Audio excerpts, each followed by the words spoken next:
My name is Michael Lutu Kwaku Amenin, and it is my pleasure to be hosting the Ghana Investment and Opportunity Summit 2018 in London. Now, some of you may be thinking, another Ghana Investment Summit? There have been like 7 already. In fact, there have been 3. And this one is different. Why? Because number 1, I'm hosting it. Number 2, it's about progressing the conversation. And number 3, it's about getting deals done. No more talking. And it's a sign of government's commitment to transform Ghana and literally move it beyond aid.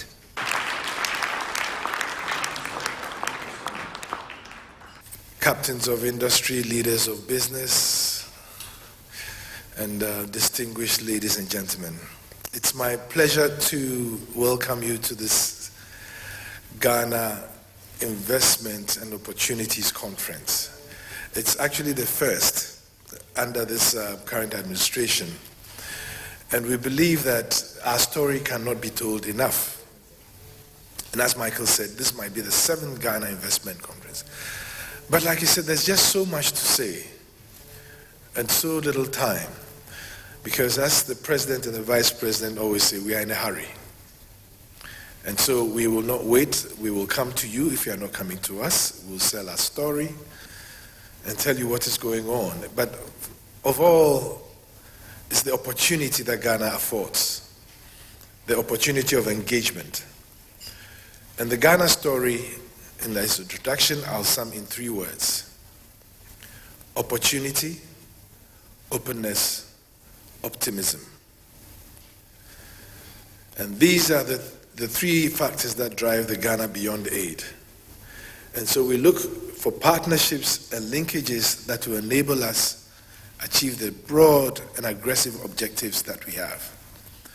Ghana is repositioning itself to be the best place to do business in Africa. So whilst we are strongly working on economic stability, we are also working on reforms, aggressive reforms, that will put us on top of the league. And those are hard, but we will achieve them with your support and with your partnership. So I welcome all of you to this morning's engagement and to the conference, which is today and tomorrow. And it's being organized in partnership with the Ghana High Commission, which has taken the task of political diplomacy straight into economic diplomacy and working very assiduously at it. I would like to say a big thank you to the High Commissioner. And we are here. There are Ghanaian business people here. So if you're a Ghanaian business person you're here, can you kindly raise up your hands? Ghanaian business people. Okay, so all other non-Ghanaians, these are the people you should attack and engage, because there are opportunities for mutual benefit. So thank you very much for coming, and I believe we'll have 2 very engaging and exciting days. Thank you very much.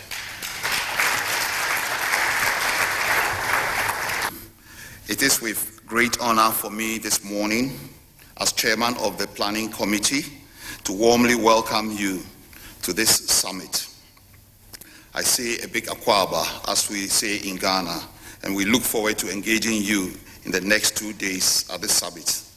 The theme of the summit is mobilizing for Ghana beyond aid, in line with the President's vision. The aim of the summit is to kickstart healthy interaction and to link investors to various Ghana-based projects, bankable projects, and viable opportunities, both in the private and public sectors. We believe that these 2 days of carefully planned discussions and interaction will be the start of a hugely successful business relationship between our distinguished investors and Ghana. We have already witnessed signs of this huge interest in the pre-summit roundtable meetings with the Vice President and his delegation held with investors yesterday at Bloomberg and Morgan Stanley. Your Excellency, 6 months ago, my team and I were mandated to put this summit together by His Excellency the High Commissioner. During this period, we have engaged all major stakeholders, both in Ghana and the UK. We have also received sponsorship from various companies as part of their corporate social responsibility. The United Kingdom has been one of our largest trading partners for centuries, and as the United Kingdom prepares to exit Europe and to find new trading opportunities elsewhere, Ghana is ever ready and prepared to welcome British investors. One of the areas of utmost interest to me is the mobilization of the Ghanaian diaspora and harnessing their potential for the economic transformation of the country. Throughout history, countries all over the world have engaged their citizens living abroad to help transform their economies, and Ghana should be no exception. Ghana Beyond Aid means encouraging our compatriots living abroad not only to send money back home, but to lead the drive for direct foreign investment into Ghana. The last part of the program tomorrow is designed to focus on diaspora investment mechanisms and related investment products. The governing board of the Ghana Investment Promotion Center, of which I am a member, is currently engaged in the review of the GIPC Act and will be making favorable policies to attract inward diaspora investment. Thank you. Thank you so much. Thank you so much. On behalf of the Ghana High Commission in the UK, I welcome you to this summit. The President of the Republic of Ghana, His Excellency Nana Addo Dankwa Akufo-Addo, since assuming office some 21 months ago, has set for Ghana an agenda for transformation and has mobilized and rallied the citizenry around a goal or a vision of Ghana Beyond Aid. This vision involves, among others, mobilizing the natural, human, and financial resources of Ghana for development through trade and investment. That will ultimately enable Ghana to pursue its development path substantially through its own resources. Of course, a major asset of any nation is its human capital. So for the Ghana High Commission, if harnessing resources for development through trade and investment is key to achieving the objective of a Ghana Beyond Aid, then the role of the Ghanaian diaspora in the United Kingdom is very important. with a substantial number of Ghanaians resident in the UK, distinguishing themselves in various fields of endeavor, it is important that they be involved in the deepening of the already significant economic ties between Ghana and the United Kingdom, particularly where the United Kingdom minister is considered by Ghana not only an important trade partner, but even more so a strategic partner in Ghana's quest to achieve the objective of a Ghana beyond aid. Hence the summit, while seeking to bring together mainly private sector operators in the UK and Ghana with a view to encouraging the forging of partnerships and joint ventures to take advantage of the investment opportunities in Ghana, it also seeks to encourage Ghanaians resident in the United Kingdom and United Kingdom citizens of Ghanaian descent to know the Ghanaian story and the developmental trajectory the government is pursuing, and leverage their networks in the United Kingdom for more investments, both in the UK and in Ghana. To the private sector in the United Kingdom, I hope that at the end of this two-day summit, you will be convinced that Ghana is ready for business.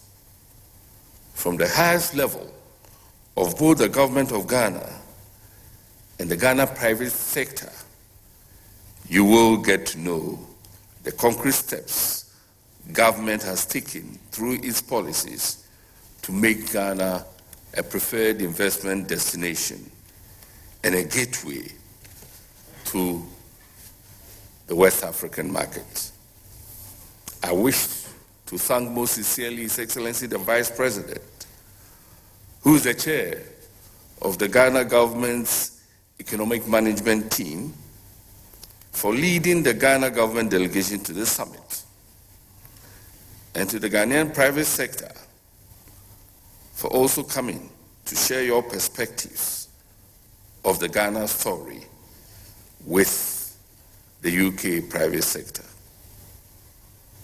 To the committee that planned this program, particularly the Ghanaian members who are non-staff of the Ghana High Commission, I say, medasi for your dedication and commitment to the development of your homeland, Ghana. And to all distinguished participants, you are most especially welcome.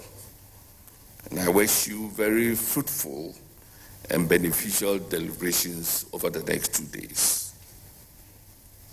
May God bless you, and may He continue to bless our homeland, Ghana. You're welcome. Thank you very much.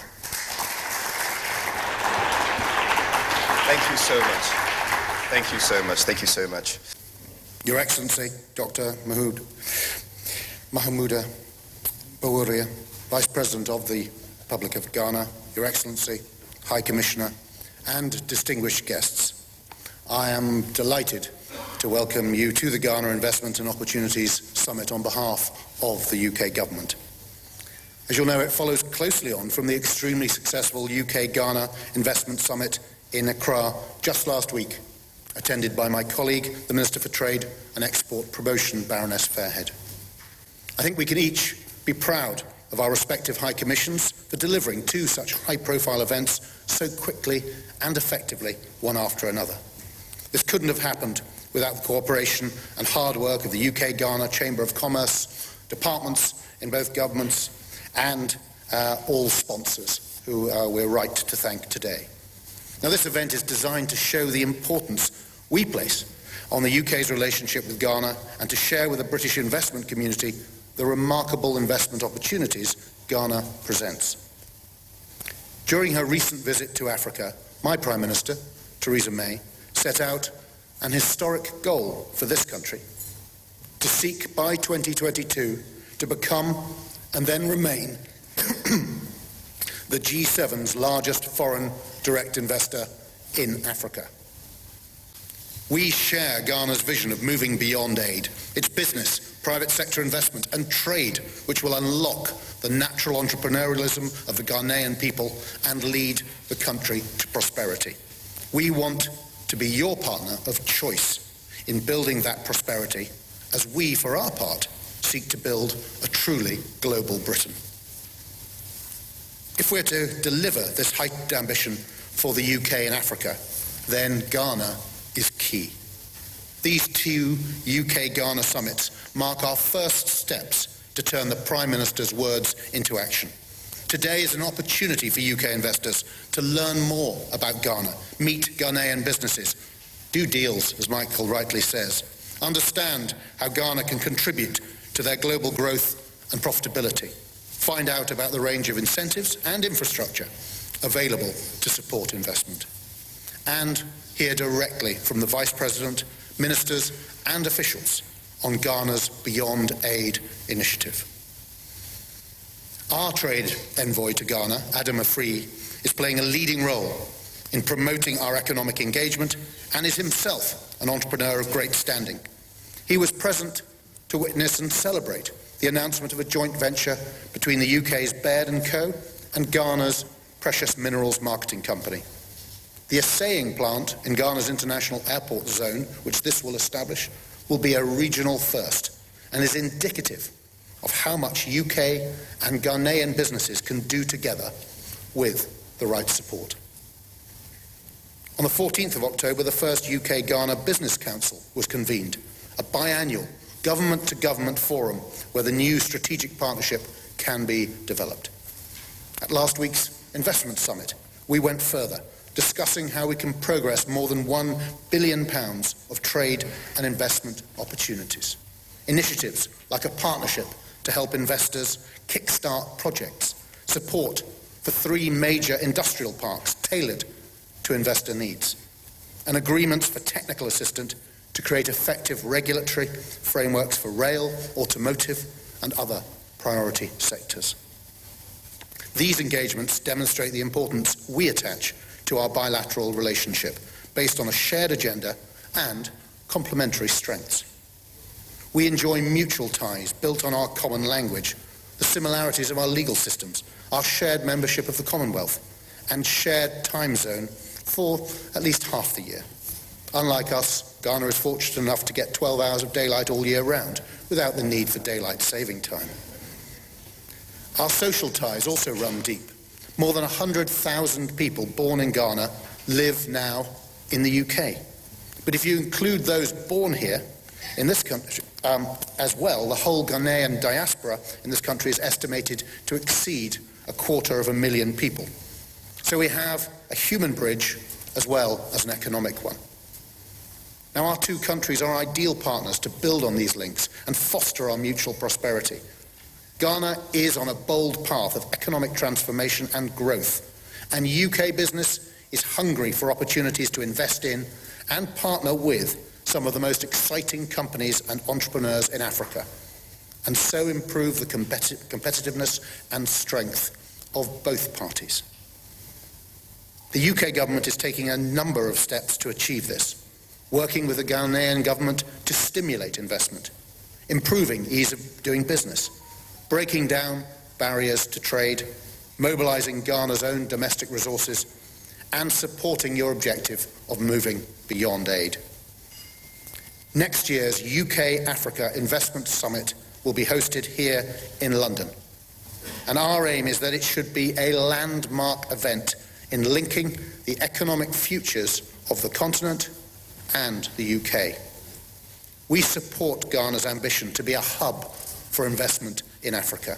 We know how important it is to have the right business environment in place to allow the private sector to drive growth and deliver the jobs that will be at the heart of our partnership, transforming labour markets, creating new opportunity, and unleashing entrepreneurial spirit.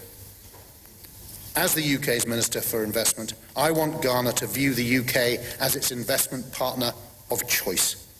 That means working together to get the fundamentals right, to generate growth, investment and jobs, and to incentivise the right kind of investment. Because it's not just the quantity of investment which counts, but its quality too. It's true, we have the capacity to bring in enormous sums of private sector investment from the world's deepest capital market. But we offer a great deal more: cutting-edge science and research, world-class professional services, unparalleled business networks, and the dynamism of some of the world's most innovative companies.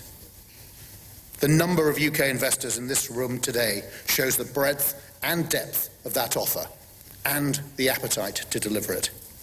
They have unmatched expertise and experience, whether in supporting infrastructure projects such as roads, bridges, water treatment plants and rail refurbishment, facilitating investment to industrial sectors, or leveraging the world-class financial and professional services strengths of UK firms.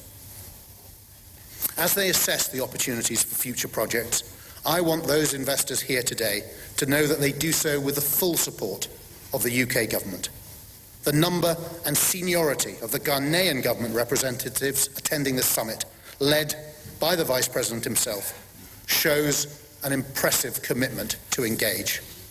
The Ghana Beyond Aid vision is ambitious and compelling, founded on economic transformation, industrialisation, such as the One District, One Factory initiative, as well as closer integration with global supply chains. It's a vision on which we are keen to collaborate. Our partnership with Ghana, matching the financial strength, services and technical expertise of UK companies with the potential, ambition and local networks of Ghanaian businesses, is good for both our countries. So let's seize the opportunities this summit presents today, and in a spirit of opportunity, optimism and openness, commit ourselves to building a more secure, prosperous and brighter future for the peoples of both Ghana and the UK. Thank you very much. Thank you very much. Appreciate it. I want to express my appreciation to all of you for the efforts you've made to honor this program. Indeed, most Ghanaians relate to the UK more than they do to any other country. And no other country knows Ghana and its people and resources more than the UK does. Our relationship is not new, but progress inclines us to meet every now and again to take stock, to explore mutually beneficial opportunities, especially at a time when Ghana is aspiring to a future beyond aid and the UK is exploring its future beyond Brexit. In the last few years, Ghana has been pursuing aggressive private sector-led investment drive within the continental and global corridors. The drive has basically been led by the President himself and key government officials, demonstrating our seriousness and commitment to this vision. We are with you here in the UK today for strategic reasons. Apart from the historical, political, and economic ties between the UK and Ghana, both countries have been business allies for many years. According to the Ghana Investment Promotion Center, in the last 3 decades alone, there have been about 429 wholly owned UK projects and about 156 jointly owned investments in Ghana. The total investment values and foreign direct investments from these projects amount to some $6.6 and $6.3 billion respectively. This is quite remarkable. There are opportunities to do more. Distinguished guests, today I want to share with you our vision for the future in the short to medium term strategic focus of the government of Nana Addo Dankwa Akufo-Addo. I believe this is useful as you make your long-term investment decisions. You may have heard in the last few months and recently the message by the President Nana Akufo-Addo on Ghana Beyond Aid. We are under no illusion that this is easier said than done.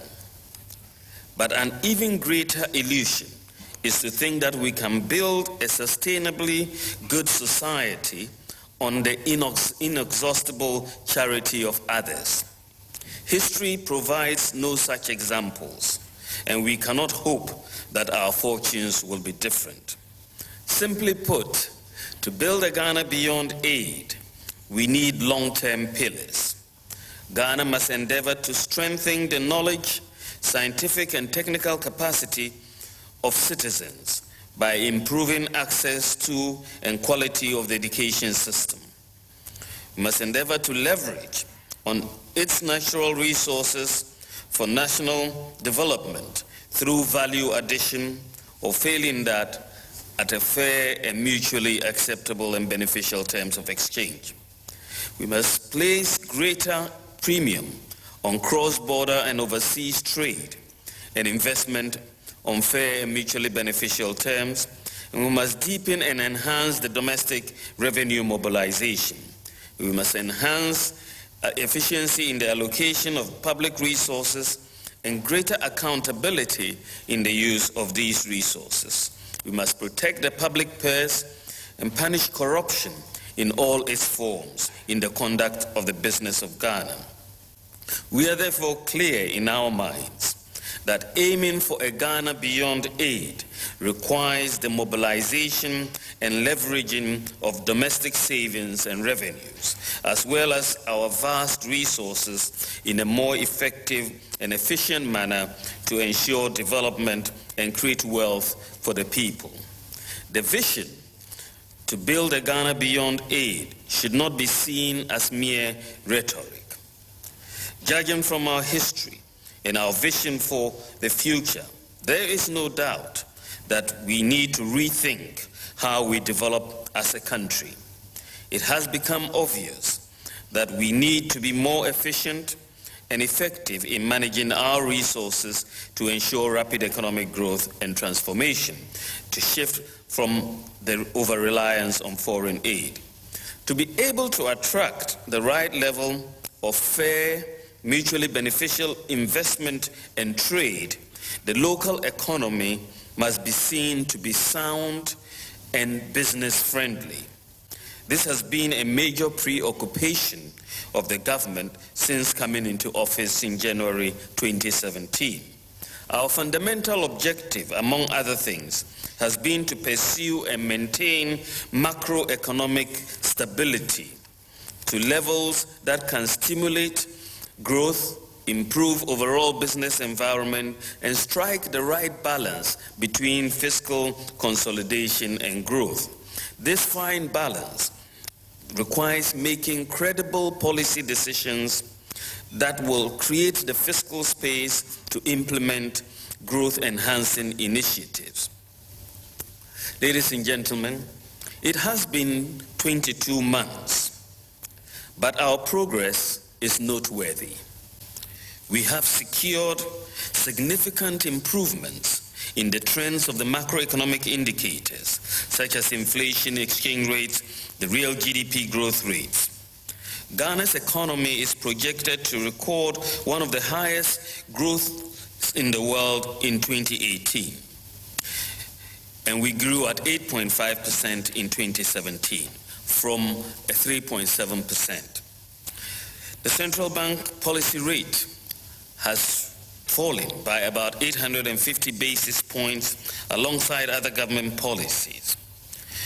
We have reduced our debt to GDP ratio from 73% to 64.4%. We have significantly reduced the fiscal deficit from 9.3% to 5.9%, and we hope to get to 4.5% by the end of this year. The industry sector of our economy has seen substantial growth. The overall business environment is judged as favorable, and there is renewed investor confidence in the Ghanaian economy. Just last month, Standard & Poor's upgraded our sovereign credit rating from B- to B with a stable outlook on account of macroeconomic fundamentals and prudent public financial management.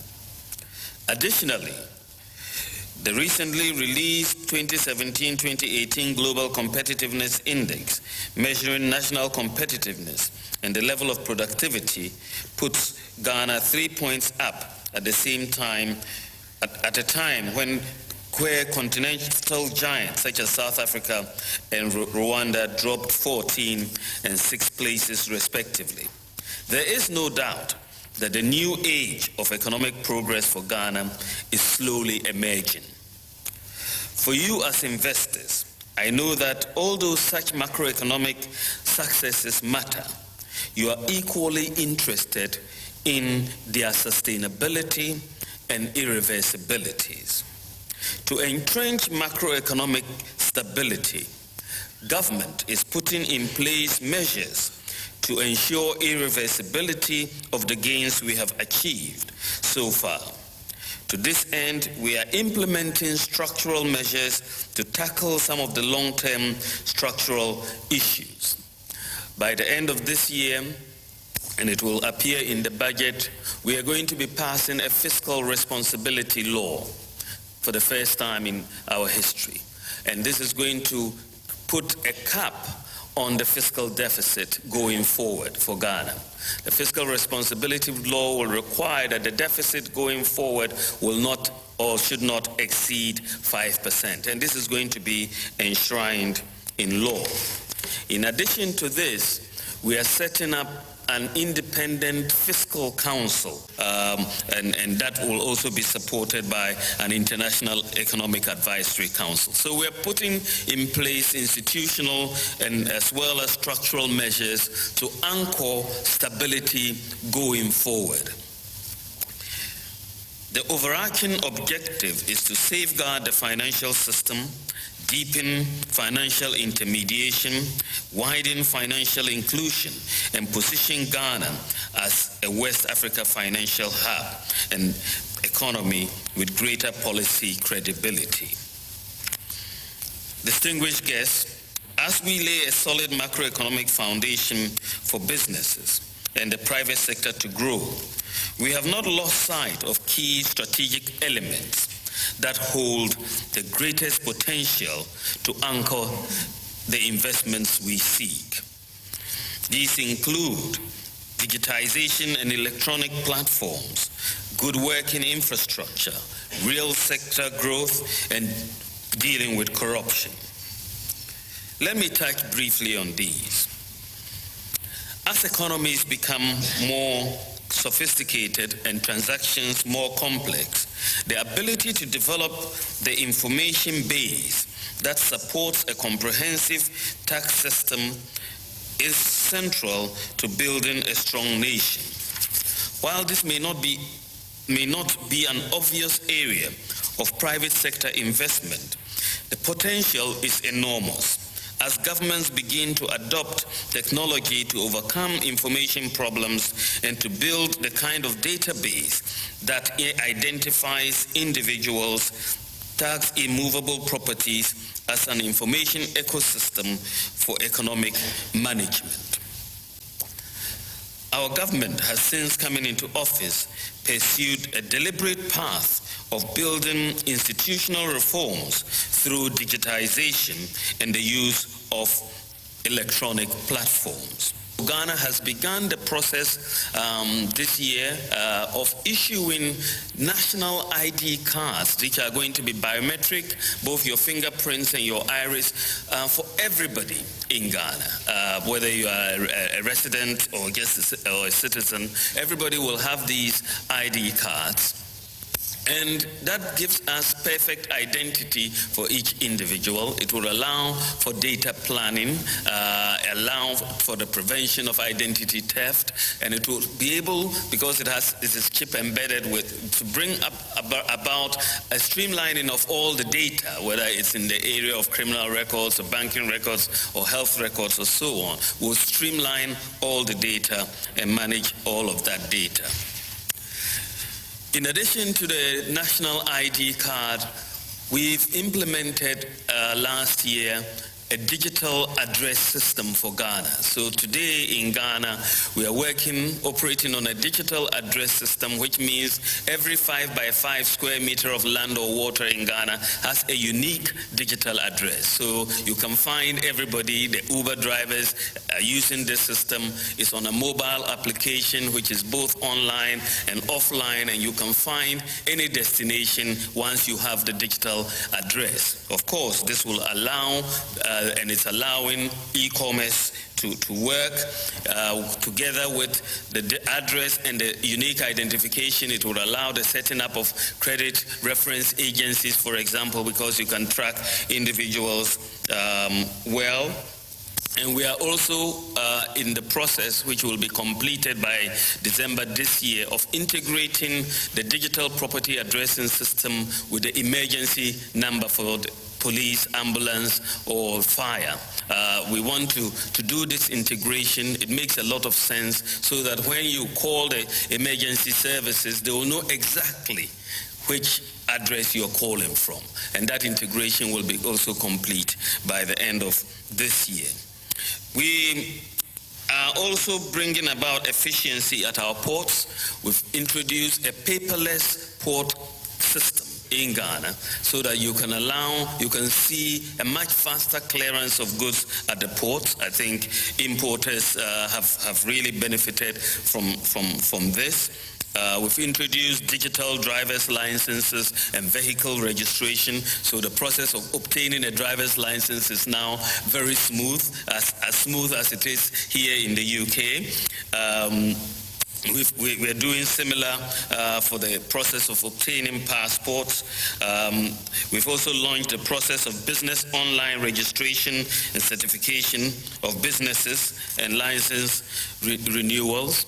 And we've made a major push in the area of financial inclusion by bringing about mobile payments interoperability. Ghana has moved to become now the leading country in Africa as far as mobile payments interoperability is concerned. And it gives us the basis and the platform to really include everybody in the delivery of financial services. With this platform, from next year, we're going to start requiring that all payments to government have to be done electronically, and we know that is possible because the platform now exists. We are also, it also would allow for us to get tax filing, people to be done also electronically. They can pay their taxes as well. In that. So it gives us a platform to really bring in more people into the financial system and into the real economy. So we think that we have really cracked this whole issue of financial inclusion, and we have the platform to now do it. We've also begun the process of digitizing all land records to make land searches, acquisition, and title registration hassle-free. A few months ago, we held a stakeholder conference on land administration in Ghana, and we invited the Ordnance Survey here in the UK, and we have now put together a roadmap which we are implementing, and we want to make sure, and one of the big technology firms has offered us blockchain technology to get this land registration done, and I think with this completed, you'll be able to check the title of any land online, whether you are in Ghana or outside Ghana. Of course, all the land, the digital addresses are all available and so on. This will allow us to develop a properly working mortgage market. But building these types of information infrastructure should eliminate many bottlenecks and human interfaces that impede easy access and acquisition of key documents required for the smooth operations of businesses and investors. And it is, I think, when you see what is happening in the IT space in Ghana, it is not surprising that Google has decided to set up its headquarters for artificial intelligence in Accra.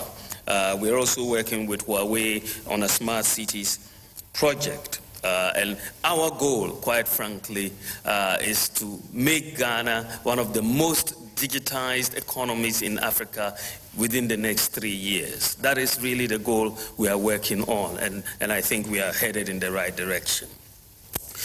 Ladies and gentlemen, with governments around the world increasingly looking to the private sector to fund new infrastructure investment, infrastructure development is presenting attractive opportunities for investors.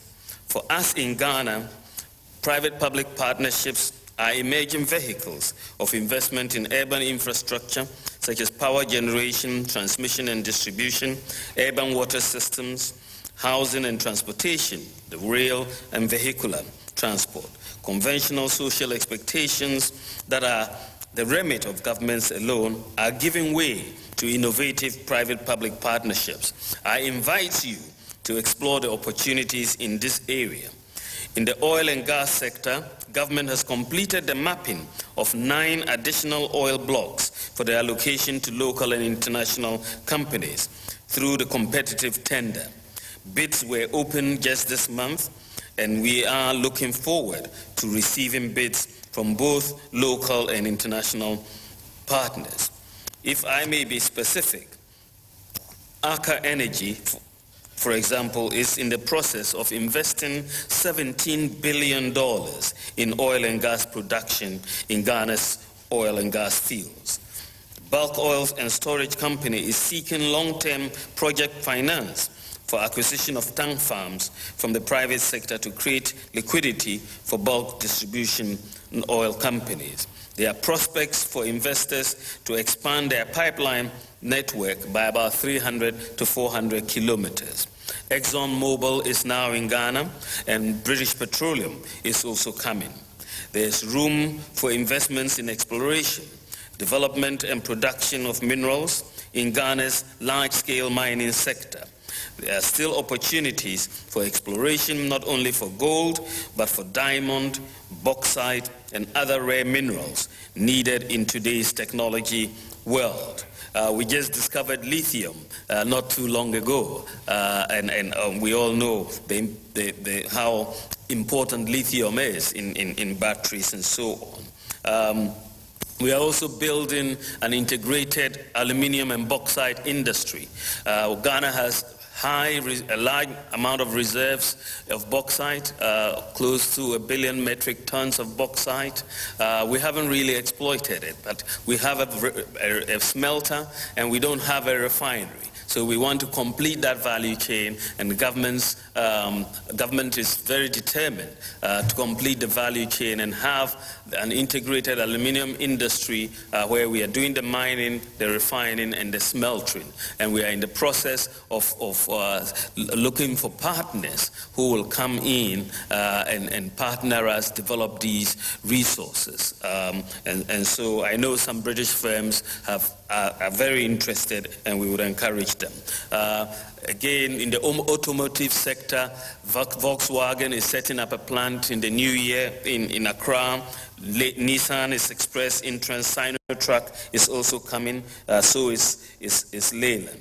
And as Graham Stewart has just told you, Baird & Co., which is a member of the London Bullion Market Association, is partnering with our Precious Minerals Mining Corporation in Ghana to set up an assaying plant.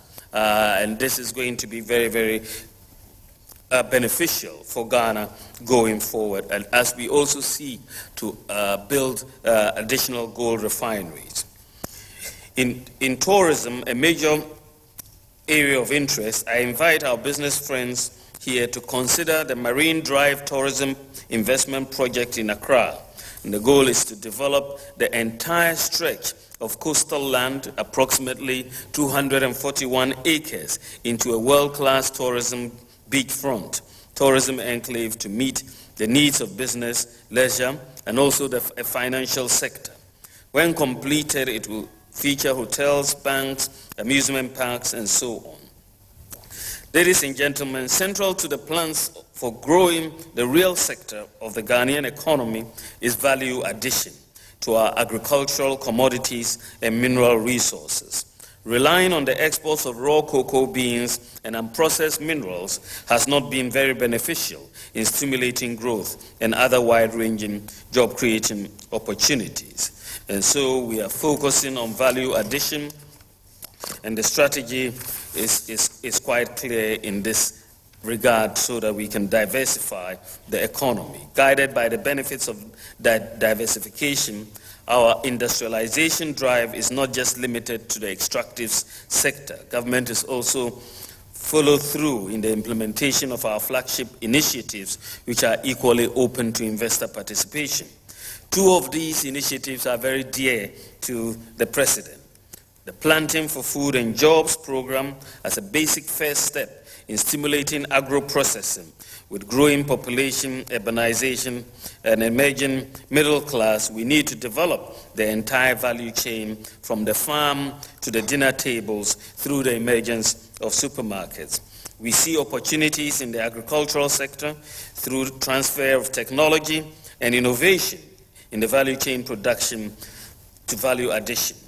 There are opportunities in Ghana for investments and collaboration in the commercial and mechanized farming with Ghanaian farmers for cash crops in the arable fields of central and northern belts of Ghana. Our One District, One Factory program also aims at establishing at least one factory in each district as a means of creating growth poles. And many of these factories are going to be agro-processing factories because then they are closer to the farms and so on. It is key to transform the structure of the economy from one dependent on production and export of raw materials to a value-added industrialized economy.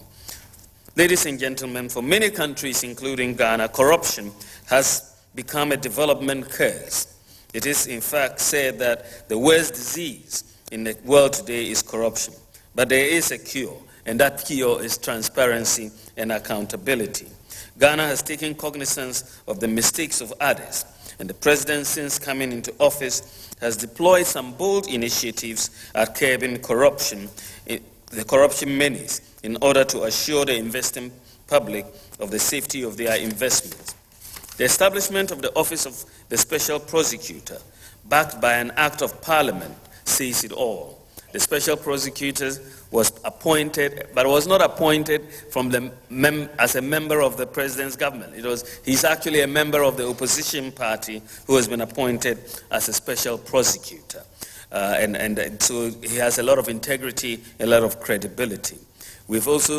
Cabinet has also given approval for the Right to Information Bill to be laid before Parliament for debate and approval. And it is our hope that this will be an additional feather in the fight against corruption. In conclusion, ladies and gentlemen, government notes that private sector participation is crucial in our Ghana Beyond Aid vision. There is no doubt that the public sector alone cannot shoulder the challenges and the burden of national development. Government is embarking on bold and innovative reforms to de-risk the environment, and that should count for something. We believe the right foundations for business development has been laid, and we invite as many of you to see Ghana as the best destination for your investments. Indeed, no other country knows Ghana, its people, and its development potential more than the UK. Our history, our challenges, and glimpses of what we are capable of doing are all here, safely kept in your archives. I believe that the recently formed UK-Ghana Economic and Business Council will provide a platform for pursuit of our mutual interests in trade and investment. Government will continue to pursue several other programs aimed at further improving the business climate for both local and foreign investors. I welcome you all to Ghana, and I look forward to your investments. God bless you, God bless Ghana, God bless the UK, and God bless us all. Thank you very much.